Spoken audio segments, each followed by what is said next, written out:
herë del një lajm i tmerrshëm i abuzimit në familje, më kthehen të gjitha makthet dhe nedet e errta që fshihesha nën batanie. Me lutjen se ai nuk do të vinte më, të çonte bataninë e të fuste kokën poshtë saj. Si një lojë sillej të thoshte të kapa, sepse kështu nisi si lojë. Por nuk ishte lojë, jo ajo lojë që ai luante. Në fillim edhe vetë mua mu duk lojë. Një lloj lidhje që ne krijuam bashkë pasi asnjëherë nuk më hidhte syt, nga që nuk isha vajza e tij. Gjithmonë shikonte në dritë të syrit vllajin, sepse ai ishte fëmia biologjike e tij. Ndihesha xheloze.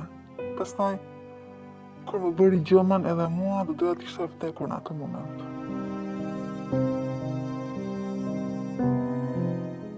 Ne zakonisht nuk na besojnë. Nëse sot dalë të tregoj historinë time, shumë mund të mendojnë si të sajuar, si një histori që nuk ndodh. Po kur në lajme flasim për vajza që janë abuzuar nga baballarët e tyre, atëherë po. Solidarizohen me to, bëjnë statuse. Po nëse sot do vija në derën tuaj e do ju tregoja këtë histori, do më thoni s'ka mundësi. Nuk e di pse ndodh. Ndoshta nga që çdo gjë që ndodh larg nesh, larg shtëpisë tonë, nuk e lidhim dot me veten. Ose përdorim këto mekanizma mbrojtës për të mos e ndier të keqen tek ne. Këtë të dytën e kam provuar.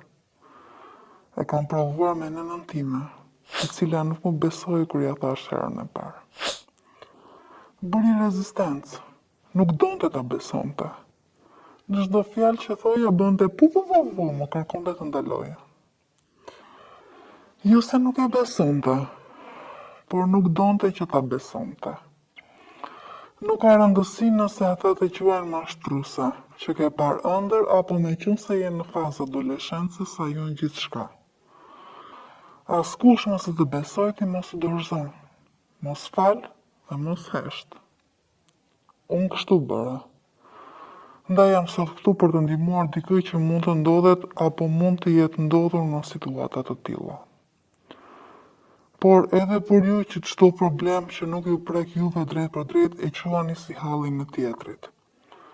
Harroni se abuzimi i një fëmie është këmban alarmi për gjithë shoqërinë, dhe jo vetëm për familjen e atij fëmie të abuzuar. Unë kam eksperienca të këqija me gazetarët.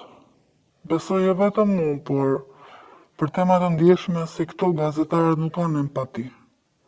Guxojnë të bëjnë pyetje për klikime, pa e kuptuar që janë jo vetëm etike, por edhe shumë të padrejta për viktimën. Kam dashur shumë herë të flas. 2 gazetarë më kanë gjetur. Me burimet e tyre kanë marrë vesh historinë time e kanë kërkuar të më intervistojnë pa fytyrë.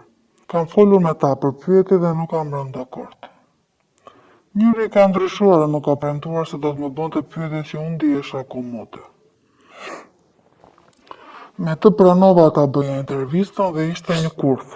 Sa nisi kamera e i bënte pa pushim pyetje shumë të tmeshme, të tipit çfarë të bënte babai në kravat, monster komplet. Unë isha ende e vogël atëherë, nuk e kuptoja, nuk përgjigjesha nga sikleti. E bëra sepse doja që një ditë mesazhi im të vinte ashtu siç unë doja të vinte. Dhe ndaj se u shpresoj ta kem unë kontrollin e historisë time. Dhe jo të bëhet madh për klikime, por të shërbej për më shumë viktima të gjejnë guximin e të flasin. E të mos pranojnë të jetojnë në të tilla kushte. Me çdo koste, duhet dalë prej aty. Dhe duhet i mësoni fëmijët se shikoj shumë që puthen në buzë me fëmijët, lahen me fëmijët, bëni kujdes. Historia ime nisi se mamaja ime lejonte babain të më lante. Unë besoj se nga aty ka ndodhur. Edhe pse ai i tillë mos do ketë lindur. Por ai moment, ato momente që ai më lante në banjë, ka ndryshuar çdo gjë. Pas atyre momenteve, asgjë nuk ishte më njësoj. Unë, sa po kisha humbur fëmijërinë. Dhe sa isha? Isha vetëm 10 vjeç. Babai tim të vërtet nuk e kam njohur kur. Mamaja nuk më fliste asnjëherë për të. Edhe kur e pyesja me atë naivitetin e një fëmije, herë më bënte bisht, herë më shante, herë më akonte. Dhe me kohën u mësova që mos të pyesja më se përfundoja duke ngrëndru. Kështu rrita, deri në klasën e dytë. Kur mami solli në shtëpi një burr dhe më tha që do rrinte me ne. Ai do ishte burri i shtëpisë. Për mua nuk ishte hera e parë që e shikoja, i vinte shpesh, kush e di sa kohë ishte, por mbaj mend që nuk u habita dhe fillova ta doja dhe ta shikoja si një baba, se më kishte munguar babai në shtëpi. Mamaja ime ishte me 4 klasë shkollë, bënte punë atje këtu në përfasoneri, ndërsa ai njerë ku ishte roje magazina. Aty të njëra nga fasonerit ishin njohur. Pastaj, pa kohë pasi ai nisi të jetonte me ne, mamaja mbeti shtatzën. Ose le të themi që ishte shtatzën, se vllai lindi brenda vitit që erdhi njerku në shtëpinë tonë. Ai asnjëherë nuk u sjell keq me mua kur isha fëmijë. Edhe pse nuk tregonte ndonjë dashuri atërore për mua, sërish, unë e shihja si babain tim dhe bëja gjithçka që t'i tregoja se isha një vajzë e mirë. Mamin e doja shumë, por tek ai kërkoja babain e munguar, më mungonte dashuria e tij. Kur vëllai lindi, çdo gjë ndryshoi. Nga dëshira për të bërë çdo gjë që të më pranonte, befas me lindjen e vllait, unë nuk ekzistoja më në shtëpi. Madje edhe haja drukot, vetëm se vllai qante, mami mendonte se e bëja unë për të qarë. Por besoj se këto janë gjëra normale që ndodhin mes fëmijëve, por mua tani që analizoj, me aq sa mbaj mend, sepse i kam kujtimet pak të mjegulte, rri e analizoj sikur dua të gjej kuptimin veprimeve të tyre. Për moshën isha më shumë e zhvilluar se shoqet e tjera. Isha më e gjatë se ta. Kishin nisur të më dalloheshin tiparet e para të pubertetit në shkollë dhe vihesha shumë në siklet. Preferoja të vishesha me rroba të gjera sepse më vinte turp. Mami e kishte vënë këtë gjë, edhe ai. Po ndërsa mami hidhte tek tuk ndonjë fjalë, ai rrinte i heshtur derisa një ditë më foli që nuk duhet të më vinte turp, sepse ishte mosha e tillë se duhet të përgatitesha për këtë fazë. Për mua ai ka qenë momenti më i lumtur, që ai ndoshta më pa për herë të parë si vajzën e tij dhe më këshillonte, gjë që mami nuk e bënte. Por edhe pse ai nuk ishte shkollë, ishte më i fjalës se sa mami dhe më i matur. Me ditët që kalonin ai ma vinte më shumë në dukje pamjen. Ai ishte turni natës roje dhe sa herë dilja për në shkollë, ai kthehej në shtëpi nga puna, ndërsa mami ikte për punë. Gjithë familja mblidhej vetëm pas ditave në shtëpi. Ai filloi të më tregonte kur ishte në moshën time, për vajzat që pëlqente si visheshin ato. Edhe pse nuk ishte grua vet, ai më tregonte se kishte patur shoqe dhe i dinte mirë këto punë. Punët e pubertetit me pak fjalë.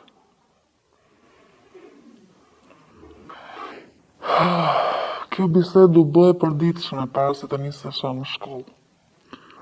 Madje vinte dhe më thoshte i zgjidhim bashkë rrobat. Mami nuk të kupton, më thoshte. Po. Në atë kohë, nisa të isha më i lidhur me të, jo se me mamin hapesha, sepse nuk kishim atë marrëdhënie. Po me të nisa të flas e më duke si shok. Xhelozia me vllain ishte zhdukur. Tani edhe unë isha pjesë e jetës së tij. Isha thjesht fëmijë. Pasi shikonte për rrobat, filloi të më veshte vet. Unë i thoja s'ka gjë base, vishem vet, jam mësuar. Më thoshte, jo të ndihmoj unë. Edhe pse po rritesh ti e vogulushja ime akoma, thoshte, unë fluturoja.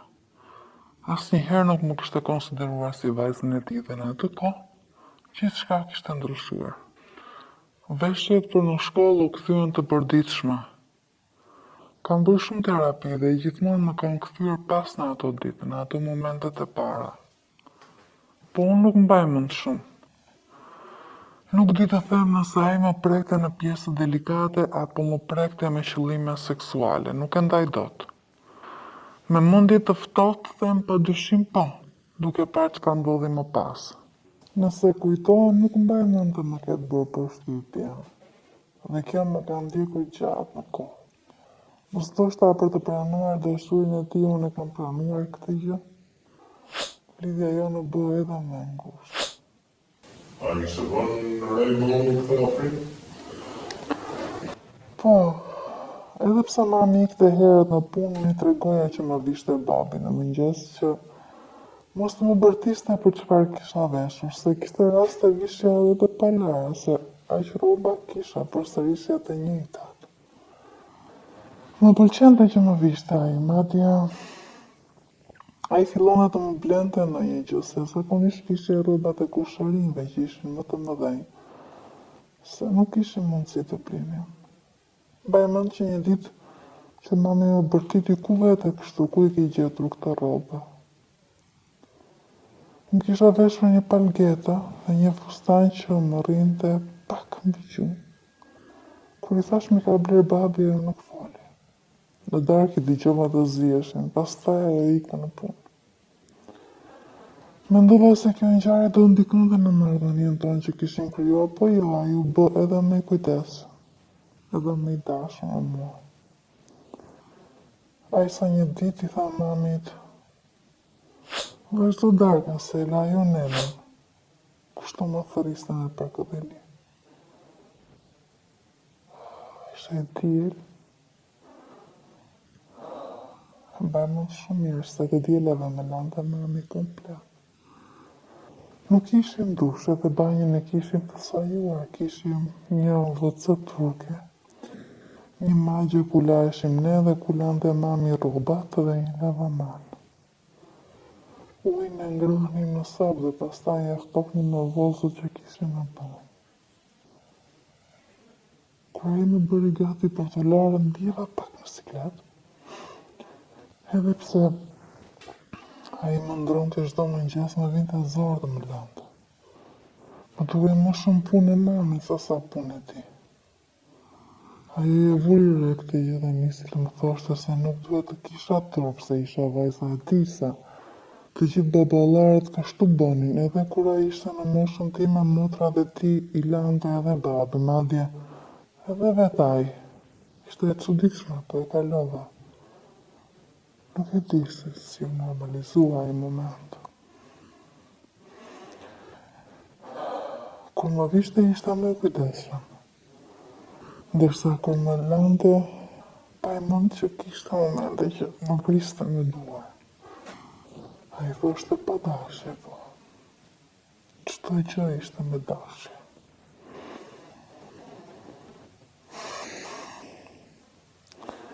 Kur më lante shfrytëzonte momentin të më prekte nga do, më pastronte dhe kush e di ç'bonte tjetër.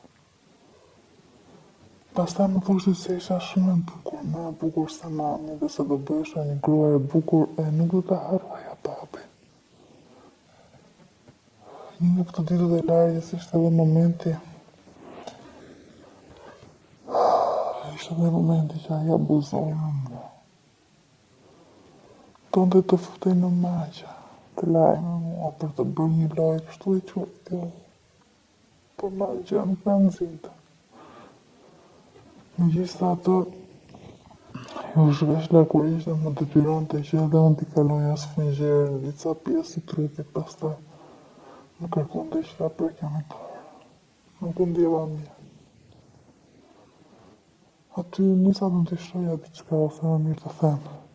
Kuptoja që ai ishte gabuar.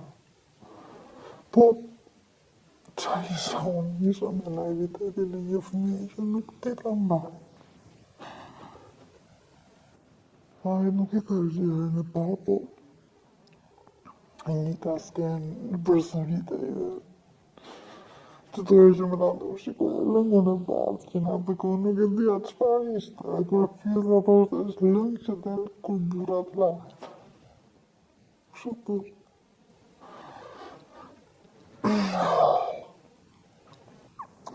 Tërsa mami në pyra një ditë, futi e lam babin si që më lam mua. Ajo këthyrë si kur do më hirë të turinve të psin që kishte në duar. Psi i vogël është e ishte lajo. Pse më kërkuar që ka lajo në pyeta? Aty më kërciti një turinve, nuk thuen këto gjëra kaq.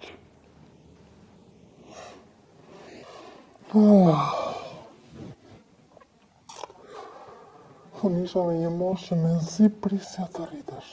Të bësha vajzë në rritur ishte gjithë shka që doja. Besoj qëto vajzë në moshën që isha unë. Dhe aji e dinte.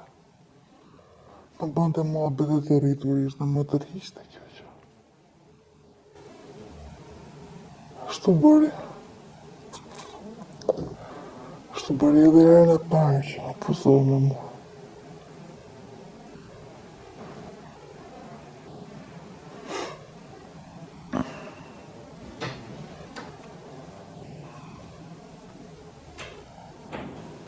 Nuk e harroj dot kurrë atë moment. Nuk e harroj dot kurrë.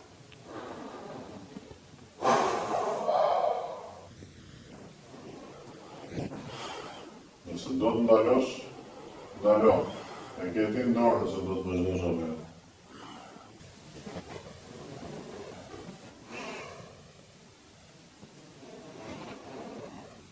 E di.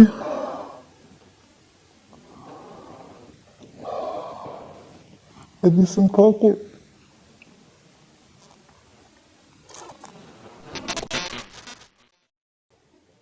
Një ditë, shija në shkollë nuk u kthea më në shtëpi. Shkova te mësuesja e letërsisë. Se ajo ndoshta kuptonte diçka më shumë nga që lexonte shumë. Kështu e mendoja në atë kohë.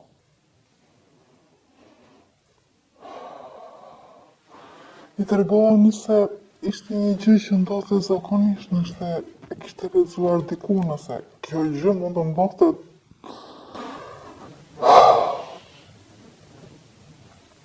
Ajo mbeti. Mbaj mend si sot kishte lot në sy. Më kisha thënë se mos të mu besonte, më keq akoma se mos shkonte dhe i thoshte mamit ato gjë sa po i kisha thënë, ai do më vriste. Më thoshte çdo ditë. Që a ishte sekreti im, se askush nuk do ta merrte vesh. Se ne kishim një lidhje të veçantë që nëse njerëzit e merrnin vesh do bëheshin xheloz e do na ndanin. Unë do mbetesha pa baba prapë, kështu thoshte. Mësuesja nuk reagoi. Më kërkoi të priste të mbaronte mësimin. Pasi mbaroi mësimin, mori me vete në shtëpi. Aty erdhi një burr që më vonë mësova se ishte nga policia dhe ja tregova historinë edhe atij. Ai u arrestua. Më vonë mësova se në fillim e kishte mohuar duke thënë që ishte imagjinata e një fëmije, por më vonë e kishte pranuar. Po kjo ka ndodhur edhe me dëshminë e mamit, e cila kishte pranuar. Që e dinte se ne laheshim bashkë, por betohej që nuk dinte gjë. Me mami raportet nuk ishin më si më parë. Ajo më fajsonte për situatën në të cilën ndodheshin. Ajo vetëm me 2 fëmijë për të rritur, mua dhe vllajin. Por nuk vonoi dhe ne na lëvizim nga i qytet. Mësuesja ime që sot është heroina ime, nëse po e dëgjon këtë intervistë. Ajo është vërtet heroina ime. Ende mbaj kontakte me të dhe ajo bëri çmos që ne të largoheshim andej dhe shteti na siguronte banesë me të ardhurë. Bëri çmos dhe ja doli. Pasi mbusha 18 vjeç, unë largova nga shtëpia dhe ika në konvikt me që ndiqe edhe shkollën e lartë në Tiranë. Në shtëpi tek mami nuk shkoja aq shpesh. Edhe ai sa shkruja si hije, sepse pas asaj që ndodhi çdo gjë kishte ndryshuar. Jam munduar shumë ta kuptoj. Të kuptoj që jeta e saj ka qenë ashtu. Aq mundi, aq bëri, aq ja priste mendja. Se torturoja atë dhe vete nëse kërkoja llogari, më vinte edhe keq, por edhe urrëja në të kohë. Ama më shumë më vinte keq.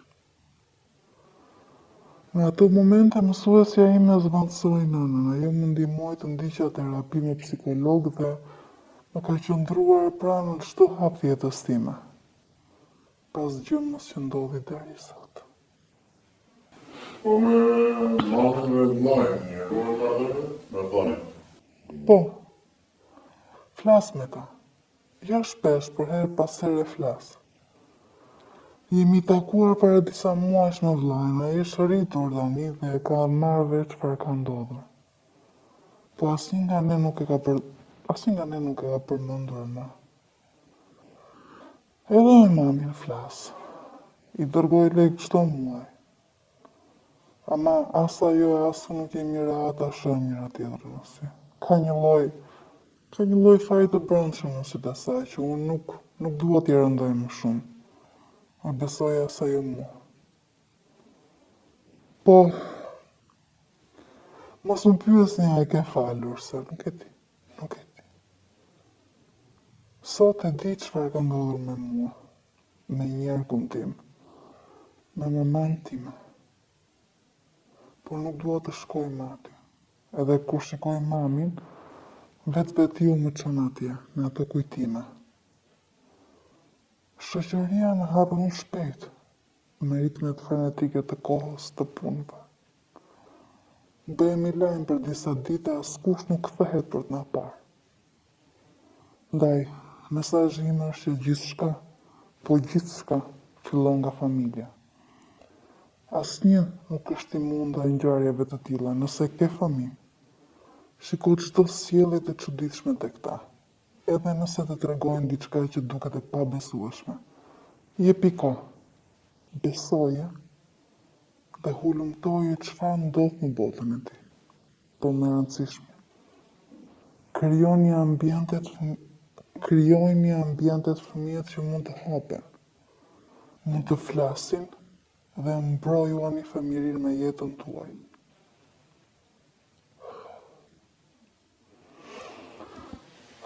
Besoj është e mjaftueshme çfarë doja të thoja dhe do ta shikoj para se të dal, se nuk dua të pritet asgjë dhe kam thënë emrin si më thrista ai monstra kur isha fëmijë. Ato mos harro ma hiqë. Po, unë ta shikoj edhe vetë gjithsesi.